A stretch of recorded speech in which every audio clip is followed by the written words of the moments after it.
Olá pessoal, começando mais um episódio do Dr. Maromba e hoje convidados para lá de especiais. Aqui à nossa direita, o preparador físico, coaching e também atleta de fisiculturismo, Wellington Ferreira. E ao seu lado, a belíssima atleta biquíni paranaense, Pamela Tuani. Hoje eles vão falar um pouquinho sobre fisiculturismo, os desafios da profissão e o que enfrentar nessa nova guinada do esporte que está vindo com tudo, né? E claro, à minha direita, o comentário sempre muito interessante e proeminente do Beto Stallone.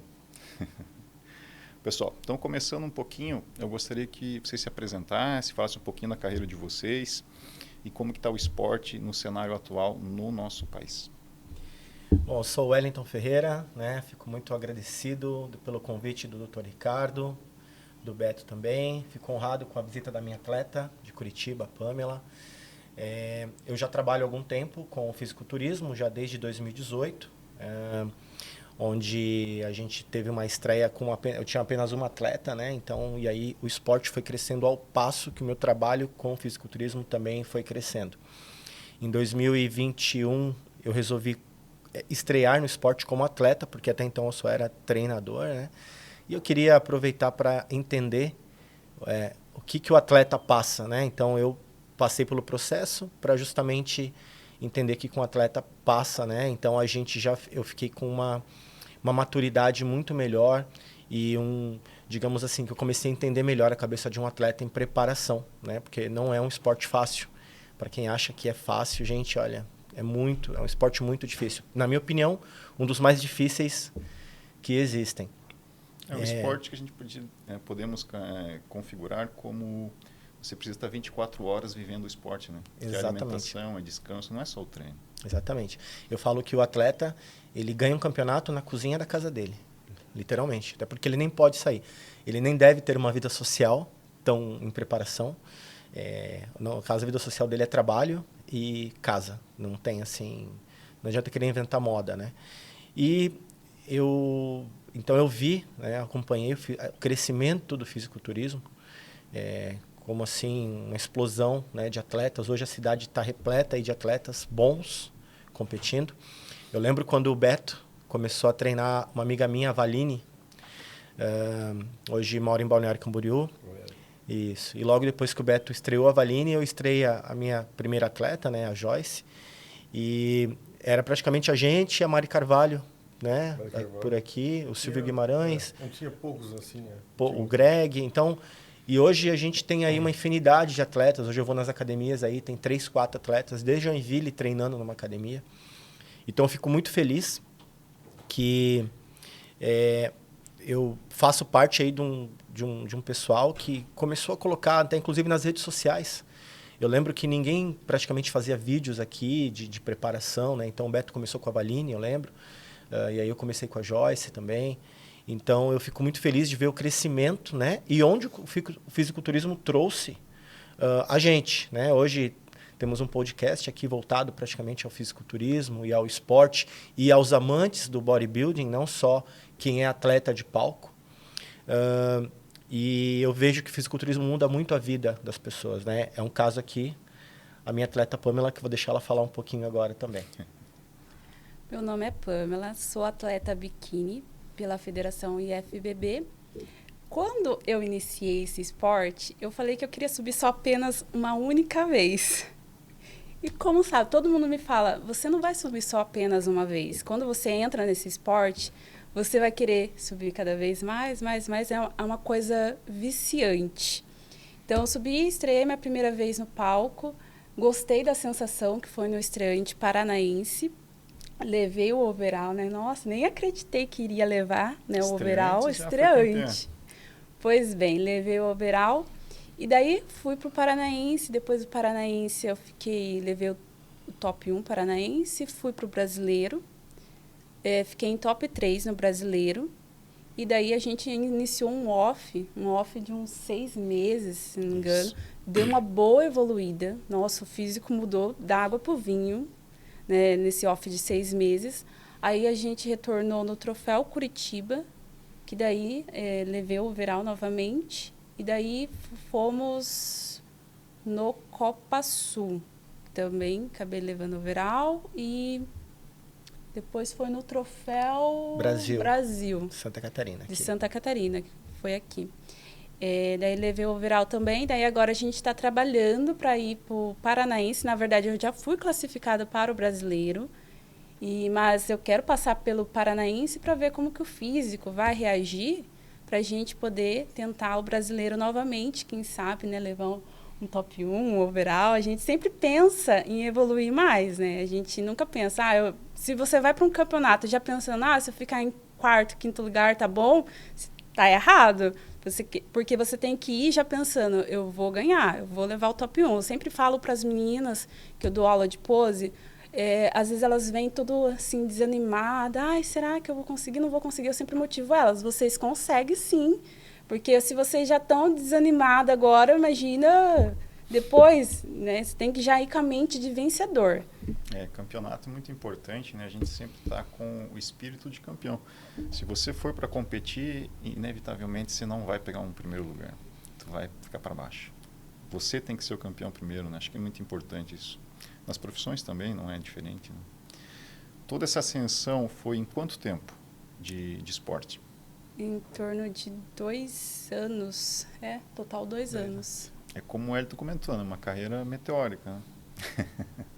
Muitas vitórias em pouco tempo. Às vezes o atleta leva aí 2, 3 anos só para começar a ficar competitivo, né? Que a gente vê no geral, né? A Pamela é uma atleta que em alguns campeonatos, assim, a gente vê o rosto de algumas meninas que falam assim, ela vai competir, tipo assim, sabe? Não... Porque eu acho que o fisiculturismo é um esporte assim, todo esporte, né? Eu acho que tem um talento, o dom, a pessoa nasce. Vamos citar um caso aqui, o Neymar, né? Ele nasceu para jogar futebol. Independente de como o que ele faça da vida dele, em relação ao treinamento, à dieta, à vida social, mas ele tem o dom, e é uma coisa que ninguém vai tirar, né? E claro que você pode se especializar dentro do teu dom, daí é diferente. O fisiculturismo, ele tem pessoas que são muito aplicadas e muito focadas, mas não tem um talento. Mas ganham campeonatos, viram até atleta pro, talvez nunca vão ser um Olímpia, mas, né? E tem gente que tem o talento e consegue ser aplicado. E aí tem essa forma, essa junção, e aí vira um atleta que chega no campeonato, os árbitros, porque assim, existe a pesagem, né? E os árbitros estão analisando tudo. Eles estão vendo o atleta que tem ginecomastia, que está cheio de acne, que está com a pele manchada, que está com aplicação inflamada, ombro, coxa, glúteo. Como tem atleta com glúteo inflamado, que dá para ver. E o árbitro, pelo menos na federação que a Pamela compete, que é a IFBB, eles tiram ponto, tá? Ali já... Eu já fui em algumas competições, vi tudo isso já. É verdade, verdade. E aí, então eles já escolhem ali mais ou menos quem vai ser o overall na hora da pesagem. Eles já sabem quem vai ganhar. O árbitro bom, o árbitro que realmente tem, que está há muito tempo já fazendo isso, ele já sabe. Não, eu já sei quem que vai ser. Vamos só ver realmente, né, se o cara não vai chegar no palco e fazer uma coisa muito errada. Exemplo, errar muito grave uma pose compulsória. Fazer poses de outra federação. Enfim, mostrar um biquíni ou uma sunga ou uma bermuda na pesagem e subir com outra. Acontece, tá? Que é ludibriar. Aí não, aí eles vão dar um top 2 e tal. Mas o árbitro meio que já sabe. A Pamela é um caso desse, né? Então a gente juntou uma pessoa que tem talento, mesmo que quando se desse um dia para mostrar as fotos dela de quando ela mandou para mim, eu imaginei, eu falei, ela tem, dá para ver que pelo meu conhecimento a gente consegue tirar alguma coisa dessa atleta. Só que em um mês ela respondeu muito rápido, tanto que ela achou que ela ia competir bem depois. E eu falei, não, você vai competir daqui a 4 meses, dá. E foi muito rápido. Então ela tem o talento nato, ela nasceu com isso. E ela é uma atleta muito disciplinada. Quando a Pamela está extremamente focada, que ela sabe, não, agora não tem mais para onde correr, é agora. Daí ela... Porque ela é uma menina que gosta de comer. E ela é doceira ainda. Isso a gente não quem falou. não gosta de um docinho? Ela faz doce, ela faz ovo de Páscoa. Lembro de um campeonato que eu tive que congelar o ovo de Páscoa. E Pamela, a tua altura na competição e a tua, Pamela, qual que era? É até 1,65. 1,65 e tem peso pra vocês ou não? Não. Não, não tem, tu também não tem peso, não? Não tem peso. O meu é 1,72, aí eu vou até 1,73. E aí também, todas as categorias fitness, elas não têm peso. Nenhuma categoria fitness. Só as categorias do bodybuilding, tem peso, aí tem peso, né? Classic Physique, no bodybuilding. passado era um pouco diferente, né? Era o peso, né? Hoje tem já a altura também que é somatizado, né? Exatamente. Que, na verdade, acaba selecionando melhor o atleta, né? Exato. Não podemos esquecer que também temos um atleta aqui também, né? Muito no passado. Muito no passado. Qual que foi a categoria? Categoria até 96 Até quilos. 96 quilos. Bodybuilding. Bodybuilding. Hoje já mudou bastante, né? A altura. Uhum. Você vai pegar um atleta, eu tenho 1,72, né? Então, da minha estatura com um atleta de 1,90 m, eu vou parecer muito mais forte do que ele. Então, não é uma competição saudável, vamos dizer assim.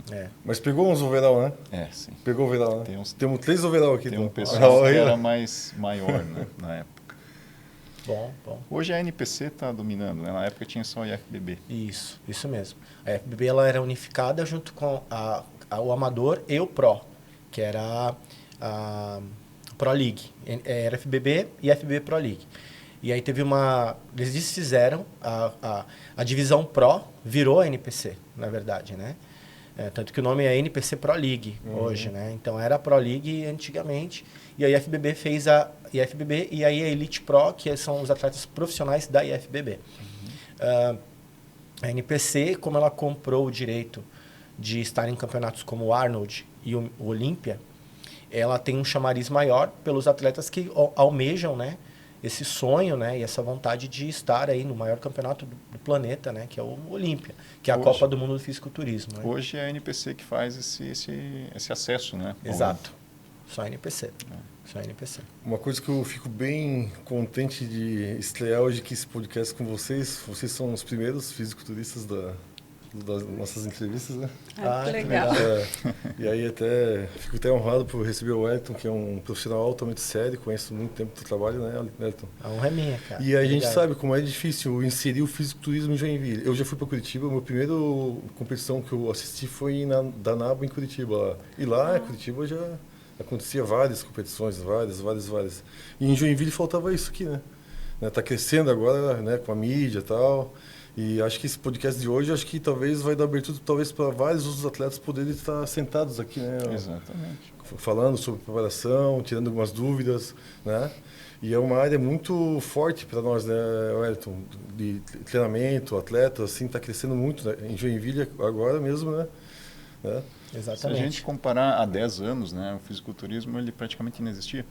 Quem praticava o esporte era visto com maus olhos, né? Era uma pessoa alheia à sociedade. Hoje entende-se que o atleta em preparação ele precisa ficar mais recluso, faz parte do esporte. Isso. E na época não era visto com bons olhos. Então, como isso avançou em curto período de tempo, né? Exato. Não só na nossa cidade, como no país como um todo. Quando eu comecei, até pegando o gancho, né, ali, o Beto, eu me inspirei no Beto com a Val ali, porque a Valine, ela fazia muitos vídeos, ela fazia bastante no Facebook, muito. No Facebook, Beto treinando ela e tal. E aí eu fui no campeonato da Val, foi ali em Itajaí, ela ganhou, né? E o nível dela estava muito alto, né? Estava muito alto, né? Tanto pro estreante, tanto pro estadual ali, estava muito alto. Né? Ela foi overall nos dois, né? Foi overall e aí eu já estava preparando uma atleta também, né? Então, eu vi uma oportunidade, né? Então, só que ninguém fazia isso aqui, porque tinha alguns atletas, sempre teve atletas em Joinville, né? Tem o pessoal da época do Califórnia, antigo, né? O Silvio Guimarães aí fez um trabalho excelente no fisiculturismo, ele competiu muito fora já, né? O Silvio, nós temos também, tem alguns amigos aqui de Joinville que competiram, o Beto Tonioli, tem o Luiz Paulo competiu, o Maurício competiu, Anselmo, o falecido Anselmo. Nós temos aí também a Mari Carvalho, que ela hoje é uma atleta pro, né? Inclusive. E então a gente tinha um bom pessoal, só que as pessoas não conheciam. Então você via vídeos da Ângela Borges, né? Eu sou muito amigo do Fábio Chiodini, ele é um dos meus mentores, inclusive. E eu acompanhava ele ferrenhamente, ele com a Ângela Borges, tanto com a Franciele Matos, né? Ele foi o primeiro coach da Franciele Matos. E aí ele fazia muito vídeo, ele é muito blogueiro. E ele fazia uns vídeos de Angela Borges caindo no chão e chorando no treino e tal. E eu falei, não, vamos começar a fazer esse negócio aí, né? E então a gente começou a fazer vídeos e começou a difundir. E eu tomei muita pedrada em Joinville. Porque eu era simplesmente um personal de academia que estava treinando uma atleta para competir e todo mundo falava, não sabe nem o que está fazendo, não é coach, não é atleta, não sabe. Então eu levei muita pedrada aqui. E nem essa galera que dava pedrada nem imaginava o quanto que isso seria bom para todo mundo. Porque a gente abriu uma porta. Começou uma visibilidade muito grande. Principalmente com a rede social. E ninguém fazia isso. Poucas pessoas. Praticamente era eu e o Beto e a Valine ali na época. Porque mesmo as pessoas que já estavam há muito tempo ali não faziam. Então abriu muitas portas. Hoje, como eu tinha falado antes, né, você vai numa academia, tem 3, 4, 5 atletas que estão competindo em alto nível aqui de Joinville. Né? Eu tenho um colega meu, Eric Cardoso, também tem um trabalho muito bom, ele tem atletas excelentes também. O Eric também competiu, foi campeão sul-americano pela NABA.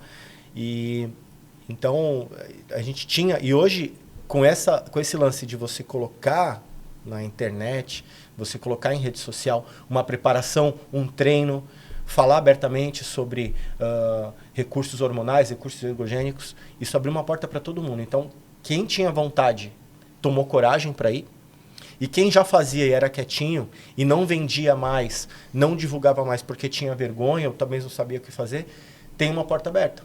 Então, acho que é muito importante esse nosso início, né? A gente deu a cara a tapa aí, e hoje eu estou muito feliz por isso, né? Por mais que a maioria dos meus atletas hoje não sejam de Joinville, sejam de fora, só no Paraná eu tenho 6 atletas, só no Paraná, no estado do Paraná. Então, eu fico muito feliz porque o pessoal de Joinville abriu uma porta muito grande, né? E aí tá vindo várias academias, e as academias estão cheias. Tem muito talento, né? Muito talento. A gente que é treinador, né, Wellington? A gente tá na academia, às vezes tu passa um físico de um homem ali, de uma menina, tu já fica imaginando, poxa, essa aqui poderia subir no palco. Esse cara poderia subir no palco. Tem o potencial. Tem potencial. Eu vi a Pamela chegando agora aqui, a primeira coisa que eu reparei em ti, sabe o que foi? O teu caminhar. O caminhar. Tu não caminha, tu Eu pensei desfila. que era um homem, porque eu já tava assim, né? Cara, isso é muito importante pro palco. Porque tem muitas atletas que acabam, né, vai pro wellness, né, que fica um pouco mais forte e tal, que às vezes você perde um pouco esse desfile. E não sabe desfilar no palco. E isso teu já é natural, né? Já é natural. Isso, na competição no palco, na hora lá, vale muito ponto, né? A apresentação, né? O show apresentação, é muito importante. apresentação. Às vezes você está com o físico perfeito, mas você não sabe Não pousar. sabe pousar, não sabe Exatamente. caminhar, Tudo. não sabe andar com o salto. Exatamente. As meninas que eu dou aula de pose, eu falo para elas de nada, eu cobro delas para elas treinarem. Quando você vira atleta, você tem que treinar as poses todo santo dia, nem que eu seja falo para os meninos também, 10 todo minutos. dia vai no espelho, todo dia. Nem que for fazer uma pose de bíceps, duplo bíceps, expansão, todo dia. Exatamente. Para ser automático já, né? Chegou no palco, ele já vai fazer naturalmente. É verdade, porque eu falo, quanto mais você treinar, mais vira algo comum. Você consegue se encaixar com mais facilidade e você não vai ficar lá parecendo que, nossa, eu tô morrendo cravado na pose. Você tem que cravar na pose e ficar lá plena, como se não estivesse morrendo naquela pose. Eu falo para elas, tem que treinar todos os dias, a forma de caminhar com elegância, delicadeza, porque a categoria feminina é isso. Você tem que levar essa delicadeza, elegância, mesmo se for categoria wellness, que é uma categoria mais volumosa, tem que ter essa pegada de elegância e suavidade também. É bem isso. Interessante. Vocês, Beto, Wellington, vocês são treinadores já há bastante tempo, também já foi atleta. Quais são os pilares, na visão de vocês, que fundamentam um bom atleta? Um atleta competitivo que vai ter uma carreira proeminente no esporte? Pode ser. Primeiro, para mim o fisiculturismo não é o esporte do corpo. Eu sempre falo isso. Esporte da mente. Psicológico, emocional. Mente blindada. Não adianta. Então, o primeiro pilar é o pilar, é a base, a rocha. Né?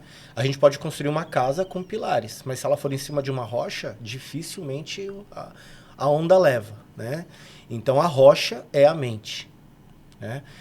Segunda coisa, ter pessoas em volta que entendam o que a pessoa está fazendo. A maior sabotagem de atletas que não tem uma mente razoavelmente blindada é pessoas de primeiro grau que estão ali perto. Então, esposa, marido, noivo, noiva, namorada e família. Então, na verdade, isso não depende do atleta em si, mas assim, o meio que ele está inserido. Então, onde ele está inserido. Segundo pilar. Terceiro, a genética é um pilar que talvez a gente consiga manipular ela, né, até um certo ponto. Então, é um dos pilares. E o outro é exatamente a escolha, né, de quem vai orientar essa caminhada do atleta. Porque tem coaches e tem coaches, né? Como eu tenho psicólogos bons e não tão bons, como eu tenho motoristas bons e não tão bons, treinadores bons e não tão bons, médicos bons e não tão... Então, assim, às vezes a pessoa vê uma oportunidade com alguém que não é o mais indicado para ela. Então, por exemplo, eu conheço coaches que são linha dura, e são até estúpidos com o atleta. Estúpidos. E tem atleta que se dá super bem com isso, não gosta de frescurinha. Tem coach que já entende mais, já competiu, lidar mais com mulheres. Porque com mulher, se você for um coach linha dura, se for essa aqui mesmo, ela chora 3 dias sem parar. Aí Chorona que só... Eu já atendi umas atletas. Essa aqui mesmo. E como eu tenho, por exemplo, eu sou coach do Thiago. O Thiago é um cara que é assim, não, ok, beleza, tal, faz e pronto, acabou. Não tem... Mas com as meninas já é diferente. A maioria das meninas que eu treinei, o emocional pega muito, né? Choram no final da competição, no final da preparação, né? Fica muito emotiva, dieta. Já pensa até em desistir nos momentos. Aí tem que ficar ali trabalhando psicológico e tal, e não seguir essa linha dura. Lógico, o treino vai ser profissional, normal, mas é mais da mente, né? É muito mais da mente. Tem algum pilar, Beto, que tu, assim, como treinador também... Cara, assim, ó, eu acrescentando tudo que tu já falou, que eu acho realmente que é o certo, né? Eu vejo assim, eu gosto muito do lance do talento ali, que você não tem o que falar, né? A gente acaba meio que... O fisiculturismo é assim, ele acaba escolhendo o atleta, né? Não um atleta que escolhe o fisiculturismo, né? Mas assim, por exemplo, o Dorian Yates era um cara que ele sabia que tinha um físico que não era tão favorável. Mas o esforço dele de chegar até lá, e conseguiu ser Mr. Olímpia por várias vezes, né? Sim. Então, tu também consegue, entende? Né? Chegar nesse nível. Mas eu acho que tem que ser meio uma aliança, assim. Eu vi um vídeo agora do Eduardo Corrêa falando que teve uma competição dele que ele acabou adiado. Aí ele estava na fase de definição. Daí os atletas meio que relaxaram, porque eles adiaram para fazer mais para frente o evento, e aí ele não parou, ele continuou na preparação de definição. Aí adiaram umas 2 ou 3 vezes, não lembro agora. Na última vez, cara, ele tava o super slice, né? O cara mais ganhou a competição porque estava muito diferente. Então, acho que tem que ter essa persistência do atleta. E eu acho que uma coisa que me pega muito assim, ó, tem muito aluno que não é atleta, mas ele vive a vida de atleta. Ele vive bodybuilder como estilo de vida. O Ricardo é isso, né? Alguns alunos que conheço não estão no palco, mas tu olha pro cara, pô, esse cara podia estar no palco. Mas ele não se importa lá, mas ele vive a vida do bodybuilder. Então tem que ter aquele lance de tu viver o estilo de vida bodybuilder. Porque eu vi muito atleta, tipo assim, ir numa preparação, ele competir, né? Fez um projeto e tal, às vezes é um projeto pessoal dele e tal, e daqui a pouco ele sumiu, não virou mais atleta, o físico sumiu e parece que não estava muito enraizado a vida de bodybuilder. Ele era só o interesse dele comercial daquele momento, talvez o pessoal também, né? Um desafio dele, né? E eu acho que isso não é muito ser bodybuilder. Bodybuilder é aquele lance de viver o negócio. Né? Pode ver o Dexter Jackson, né? Um outro atleta... Até 50 anos competindo. O cara vive isso, né? Um outro atleta que também foi um dos maiores do mundo, se a gente for ver Jay Cutler, por exemplo, ele foi o único, que eu lembro pelo menos, ou um dos únicos, que é do tipo endomorfo. O endomorfo fisiculturismo não é bom, é desfavorável. Tem cintura larga. E o cara foi 10 vezes finalista e 4 vezes campeão. Desbancou Ronnie Coleman. O cara ficou 10 Então, vezes finalista, né, Ricardo? O que é 10 a vezes, cara. persistência? A persistência Ele dele, ser né? derrotado várias vezes Uhum. até o dia que venceu e continuou no auge por vários anos. E eu já treinei atletas que chegaram no overall, ganhou a categoria, foi pro overall, ficou em segundo no overall, perdeu para uma pessoa que realmente estava melhor que ela. E ela chorou 2 dias, ficou braba, chutou tudo. Não, mais de uma, tá? E tipo, não competiu mais. Simplesmente acabou, parou, não quer mais saber. Uma vez... Isso acontece muito, né? Não é só no fisiculturismo Incrível. que a gente está falando, nas profissões também. Isso. Empresas, sempre haverão desafios. Se você baixar a guarda e desistir nos primeiros, você nunca vai ser alguém de sucesso, né? Sempre vai ter alguém querendo te superar. Então, o fisiculturismo, isso é nítido. Se o atleta ele é persistente, ele pode perder algumas vezes, mas quando ele pega o fio da meada e está 100% compenetrado com isso, ele fica imbatível. Então, isso é muito nítido. E, nesse caso, aí, pessoas que já desistem na primeira, vamos dizer assim, eles não vão ter proeminência em praticamente nenhum setor da vida. Verdade. O negócio é 1% cada dia. Por exemplo, vou dar um exemplo do brasileiro, que eu fui e fiquei em top 3. Eu saí assim, bem chateada, porque eu pensei que eu poderia ter ficado numa posição melhor, mas tudo bem, a gente tem que buscar o que a gente errou. Aí eu falei pro Wellington, não vou mais competir. Mas aí no dia seguinte, eu falei, não, eu vou voltar, vou competir e vamos voltar com o físico mais foda ainda. Então, é persistência mesmo, porque se a gente olhar, eu falo que o fisiculturismo é como você ter a fé. Você acreditar que no final o físico vai estar bom, mesmo se no momento ele não está bom. É ter fé mesmo, todo dia fazer 1%. Eu acho que é cada importante dia. também a escolha da tua categoria. O treinador, né, o Elton, né, sabe disso também. O treinador tem que olhar para o atleta e saber qual categoria que ele vai ser encaixado, né? E é difícil fazer isso, velho. Não, eu não acho difícil. Eu já vi muito erro, né? De, às vezes, por exemplo, assim, a menina não quer ser wellness, quer ser biquíni. Só que biquíni não é só ser magrinha. Você tem que ter um rosto bonito, não tem que estar com marca no rosto, né? Depletado demais, chegando no palco, né? Doente. Perfeito. O árbitro vai olhar Perfeito. Então, tu tem que escolher aquela atleta já para ela chegar com saúde no palco. O árbitro vai olhar assim, o atleta que tem saúde, vai olhar pele boa, cabelo bom, sorriso. Mas o atleta não consegue nem dar um sorriso no palco, né? De tão depletado que ele está. Né? E essa é uma fase, né, que é mais difícil, né? Na finalização ali, às vezes tu errar, é um trabalho todo perdido, né? Perde uma semana ali, né? Um árbitro agora no Troféu Brasil, que é um dos melhores do Brasil hoje na FBB, né? Que é o Ricardo Bianchini. Depois do campeonato, acabou, pessoal, a gente trocou uma ideia, assim, sobre a questão dos atletas, né? O que a federação busca, né? Exatamente o que o Beto falou. Saúde, atleta saudável, uma pele bonita, uma pintura que ficou, sabe? Menina que sabe posar, desfilar. Se mantém saudável o ano inteiro. Linha de cintura pequena. Independente da categoria. Pode ser o wellness também, tá? Tem a questão do glúteo, né? Tem a questão, basicamente, da biquíni ser mais longilínea, com uma cintura pequena, e como o Beto falou, né?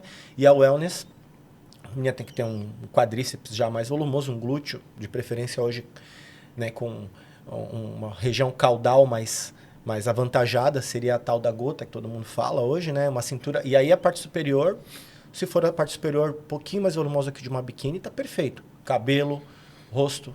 Em últimas sem hipóteses, acne. né, Wellington? Em últimas hipóteses, contratar uma boa maquiadora, né? Se caso der errado a preparação, Isso aí, nós temos tem uma... umas maquiagens que salvam, né? Transforma. Transforma, né?